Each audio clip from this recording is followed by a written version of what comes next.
My name is Charlie Thibault, and I am here to tell you why my trafficking experience was impacted by my LGBT status.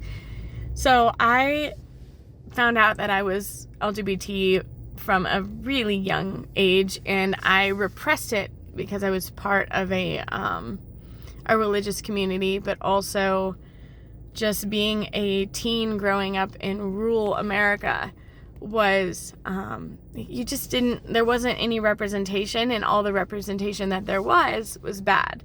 So I repressed it for a really long time, and that kind of created a lot of self-hatred and low self-esteem, so that when I went out into the world, I became incredibly vulnerable to people who loved me for who I was and stated that they wanted to accept me.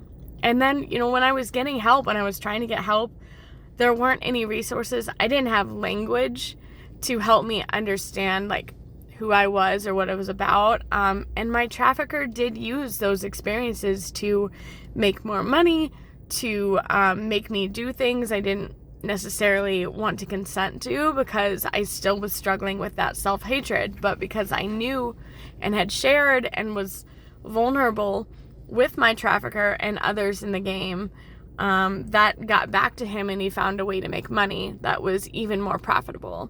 So there was a lot of things wrapped up that my LGBT hood kind of impacted me. And after the fact, I found it was very difficult to get resources that were LGBT friendly because I lived in a pretty conservative area. So that's on that topic.